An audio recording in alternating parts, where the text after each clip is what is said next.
Halo guys. Halo guys, Halo guys. Kami dari kelompok Assalamualaikum. Assalamualaikum. Kenalin, nama aku Aurelia Melika. Kenalin, nama aku Elvira Widi Mulia. Saya Muhammad Ida Pratama. Kenalin, nama aku Noviza. Kenalin, aku Rizka Anelia. Kenalin, nama saya Yanustika. Kali ini kami akan menjelaskan tentang polinomial. Cekidot. Cekidot. Cekidot.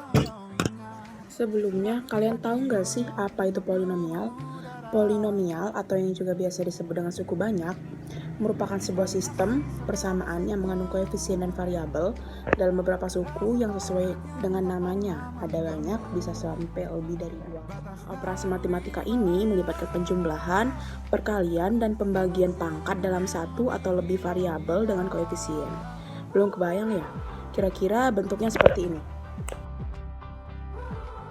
Nah, jadi si pangkat tertinggi itu akan menunjukkan derajat polinomial dari fungsi tersebut.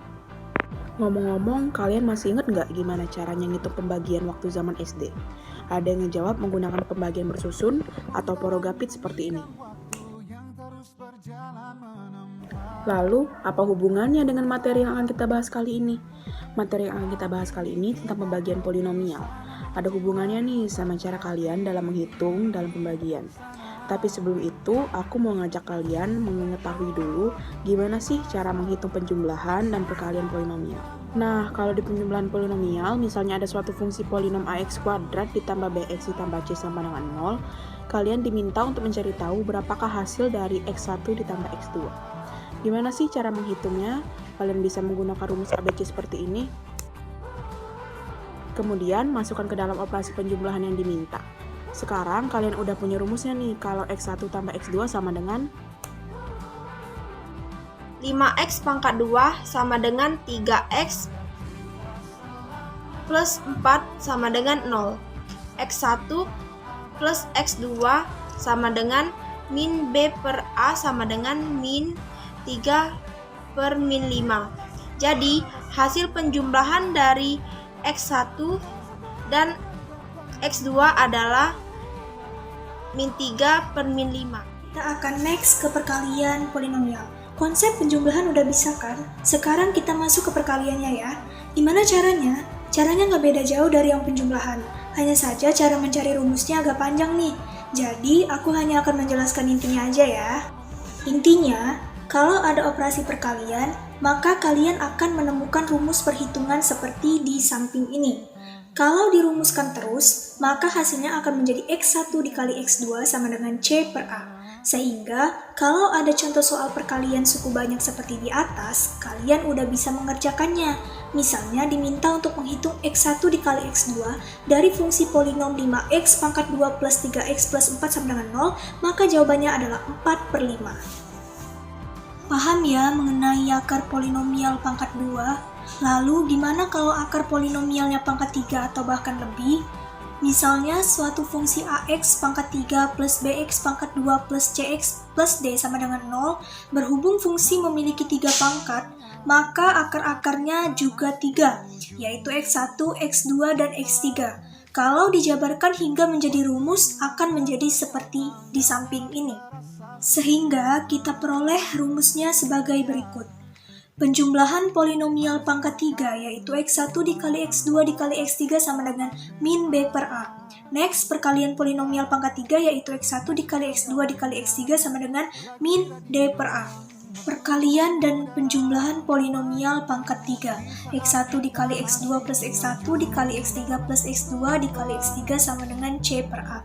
Sekarang, kalau pangkatnya lebih dari 3 atau kita sebutkan saja sebagai n, maka anxn plus an min 1xn min 1 plus titik plus a2x pangkat 2 plus a1x plus a0x sama dengan 0, a0 sama dengan 0, berarti kita punya akar-akarnya ada 3 juga, yaitu x1, x2, x3, dan xn.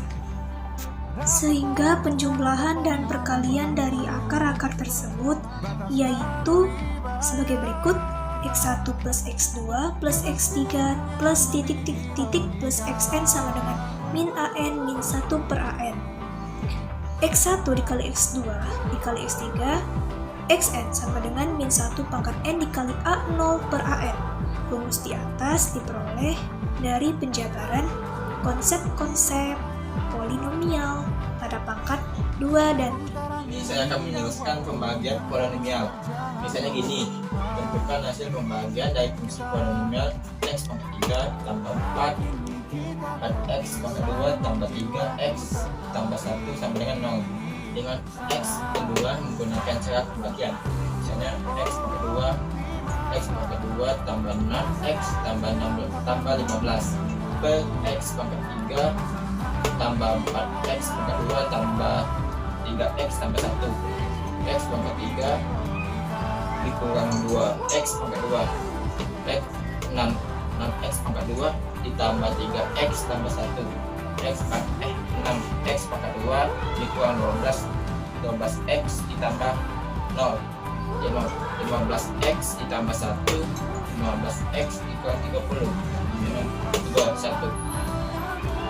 x pangkat 3 ditambah 4x pangkat 2 ditambah 3x ditambah 1 per 2 sama dengan x pangkat 2 ditambah 6x ditambah 15 ditambah 1 per x pangkat 2. Jadi hasilnya 3754 per 10 sama dengan 375 ditambah 4 per 10. Jadi hasil dari x pangkat 3 ditambah x pangkat 2 ditambah 3x tambah 1 sama dengan 0 dibagi x pangkat 2 adalah 375 ditambah 4 per 10. Dari situ kita bisa ambil rumus pembagiannya. Misalnya ini 4x per qx sama dengan hx ditambah s per x atau qx. Rumus itulah yang nantinya kita akan pakai dalam metode polinomial. Contoh soal penerapan polinomial. Sebutkan unsur-unsur polinomial dari persamaan-persamaan berikut ini. Adapun contoh nomor 1, x pangkat 3 ditambah 9x pangkat 2 min 4x plus 1. Adapun pembahasannya, yang derajatnya sama dengan 3 karena pangkat tertingginya terdapat pada x pangkat 3. Suku utamanya x pangkat 3 karena pangkat tertingginya terdapat pada suku tersebut. Koefisien utama sama dengan 1 karena merupakan koefisien dari suku utama. Adapun konstanta atau suku tetap sama dengan 1 karena merupakan suku yang berdiri sendiri tanpa variabel. Contoh soal yang kedua, 4y pangkat 4 min 2y per 3 y pangkat 3 ditambah 5 per 6y min 7. Adapun pembahasannya, derajat sama dengan 4 karena pangkat tertingginya terdapat pada 4y pangkat 4. Suku utamanya adalah 4y pangkat 4 karena pangkat tertingginya terdapat pada suku tersebut. Koefisien utamanya adalah 4 karena merupakan koefisien dari suku utama. Konstanta atau suku tetap sama dengan min 7 karena merupakan suku yang berdiri sendiri tanpa variabel. Penerapan polinomial dalam kehidupan sehari-hari. Kalian udah tahu pengertian polinomial apa, udah lihat bentuknya kayak gimana, dan udah belajar cara gambar grafiknya juga. Tapi kalian pasti kepikiran kan, emangnya suku banyak tuh diterapkan gimana sih dalam kehidupan sehari-hari?